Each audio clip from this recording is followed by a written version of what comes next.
انسان دعا سے پہلے دوا کرے۔ درست جہت اور سمت سے دعا کرنے کے لیے ضروری ہے کہ انسان نے کسی کا ناحق مال کھایا ہے تو وہ مال واپس کرے۔ ایک لقمہ حرام کا ترک کرنا اللہ تبارک تعالیٰ کو اس سے زیادہ پسند ہے کہ انسان 2000 رکعت نافلہ نماز خدا کی بارگاہ میں ادا کرے۔ 500 گرام کے لگ بھگ ایک دانک بنتا ہے۔ ایک دانک حرام کا واپس کرنا یعدل عند اللہ 70 حجۃ مبرورہ، یہ اللہ تبارک تعالیٰ کی بارگاہ میں 70 مقبول حج کے برابر ہے۔ اللہ تبارک تعالیٰ نے وہی فرمائی کہ اے مرسلین کے بھائی، اے منذرین کے بھائی، اپنی قوم کو ڈراؤ، انذار کرو کہ لا يدخل بیتا من بیوتی ولأحد من عبادی عند احد منہم مظلمہ، میرے گھر میں داخل نہ ہو اس حال میں کہ میرے ایک بندے پر کسی اور بندے کا حق ہو، اس نے اس کا حق کھایا ہو اور میرے گھر میں داخل نہیں، میرے گھر میں داخل بھی ایسا بندہ نہ ہو۔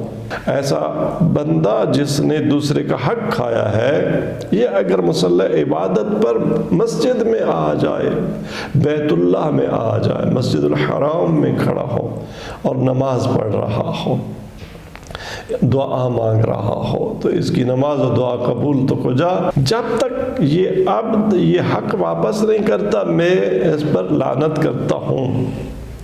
ہاں، جب یہ حق دوسرے کا واپس کر دیتا ہے تو فَأَكُونُ سَمْعَهُ الَّذِي يَسْمَعُ بِهِ، پھر میں اس کے وہ کان بن جاتا ہوں کہ جن سے یہ سنتا ہے۔ وَأَكُونُ بَصَرَهُ الَّذِي يُبْصِرُ بِهِ، میں اس کی وہ آنکھ بن جاتا ہوں جس سے یہ دیکھتا ہے۔ یعنی مومن اس حالت میں جب حرام کا لقمہ دوسرے کا مال، حرام کا لقمہ ترک کیا، دوسرے کا مال غصب کیا و واپس کیا، تو یہ اللہ تبارک تعالیٰ کے گویا کانوں سے سنتا ہے، یہ قوت الہی سے سنتا ہے، یہ نور الہی سے دیکھتا ہے۔ وَيَكُونُ مِنْ أَوْلِيَائِهِ، یہ میرے اولیاء میں سے شمار ہوتا ہے۔ وَيَكُونُ جَارِي مَعَ النَّبِيِّينَ وَالصِّدِّيقِينَ وَالشُّهَدَاءِ وَالصَّالِحِينَ، اور ایسا بندہ جس نے دوسروں کا حق واپس کیا میرے خوف سے، میرے حکم کی بجا آوری کی غرض سے، اس کا مقام و مرتبہ قیامت میں کیا ہوگا؟